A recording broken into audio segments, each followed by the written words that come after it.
Pak Oli ya. Saya mau tanya dulu sama, mohon izin Pak, saya dialog langsung. Silakan. Pak Kapolres Sleman, sejak kapan jadi Kapolres Anda? Dihidupin Pak. Ya. Januari tahun lalu Bapak. 1 tahun ya. Siap. Anda sebelum jadi Kapolres sudah di asesmen belum? Siap, izin kami pada saat Kapolres masih AKBP juga sudah asesmen Bapak. Sudah. Sudah baca belum KUHP dan KUHP baru? Siap, sudah baca Bapak. KUHP undang nomor berapa? KUHP yang baru itu nomor berapa? Nomor 3. Kalau sudah Anda sudah 1, baca Pak. nomor berapa? Nomor 1.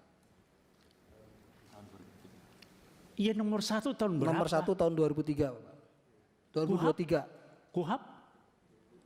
2023. Ulangi. 2025. 25. Saya tanya Anda karena ada kaitannya nanti di pasal di KUHP. Berlakunya kapan sih itu KUHP dengan KUHP? Sejak tanggal 2 Januari kemarin Bapak. Kemarin kapan? Kemarin dulu. 2026. 2026. Siap. Jawabnya begitu kalau Anda Kapolres. Kemarin kok, kemarin apa? Anda Kapolres. Harus melihat sesuatu gitu loh. Nah, sudah disampaikan oleh Pak Riwanto tadi bahwa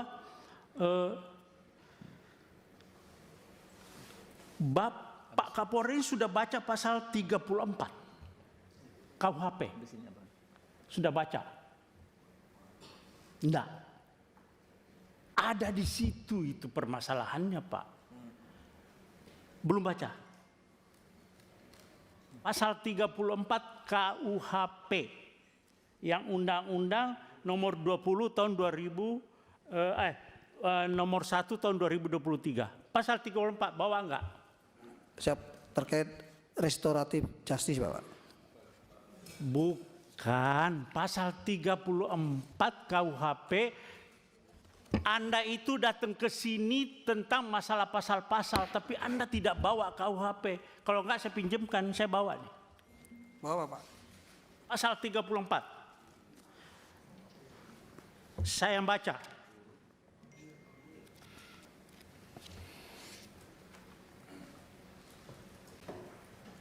Kalau ya saya Kapolda kamu, masih Kapolda, Anda tidak bakalan sampai ke Komisi 3 dan saya sudah berhentikan Anda.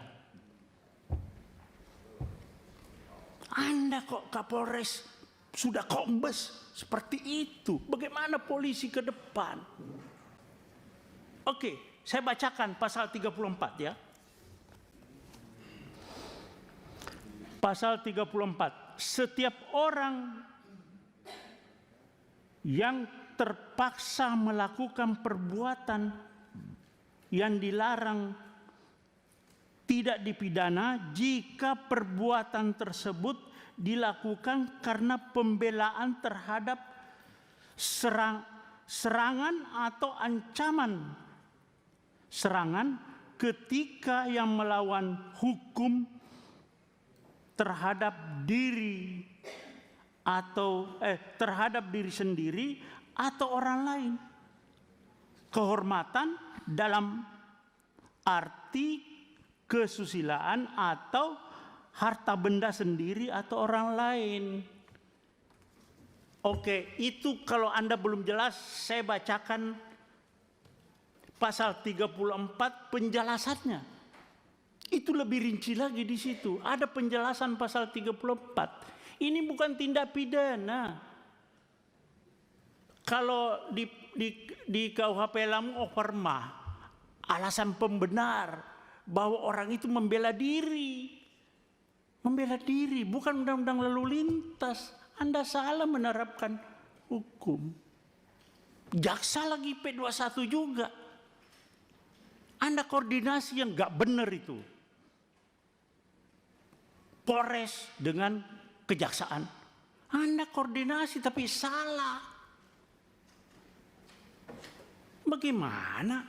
Jadi maksud saya begini Pak Kapolres dan Pak Kajari. Ini bukan RJ. Bukan RJ. Tidak ada tindak pidana di sini. Sependapat dalam tidak ada tindak pidana.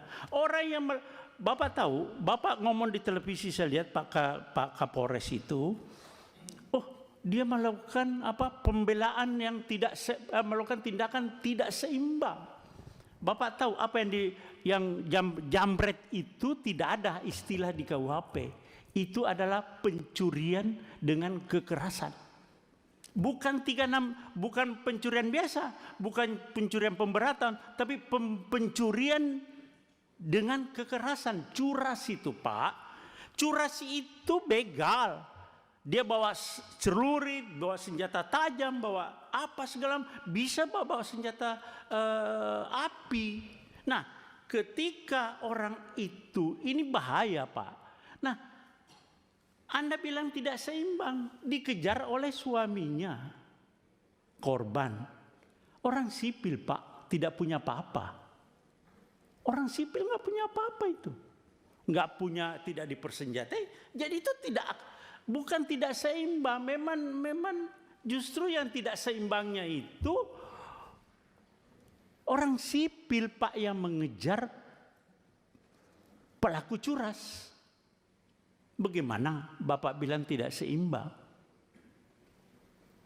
Ya, jadi coba bolak-balik begini Anda salah menerapkan suatu pasal. Jadi tindak pidananya adalah curas. Ya, pencurian dengan kekerasan, tersangkanya meninggal dunia, ya selesai SP3. Itu loh Pak Kajari juga. Nah kalau Bapak pakai RJ lagi Pak Kajari, tuntutannya apa sih? Mereka kan pasti ada tuntutan Pak kepada korban ini. Di media sosial juga Pak Kapolres banyak itu di media sosial. Seandainya yang mengejar itu polisi, terus yang meninggal, apakah polisi dipidanakan juga? Kan selama ini nggak pernah polisi ngejar meninggal orang itu kan tidak dipidanakan juga. Jadi pasal 34 Pak, nanti coba Bapak buka, terus penjelasannya juga itu alasan pemaaf. Karena orang ini jadi korban Pak. Orang korban jangan jadikan tersangka. Ini kenapa Pak Kajari juga begitu, P21, langsung RJ. RJ itu ada tuntutan lagi toh Pak. Nah saya mau tanya Pak Kajari, dia minta berapa sih? Atau apa tuntutannya yang dari sana? Ya, jawab.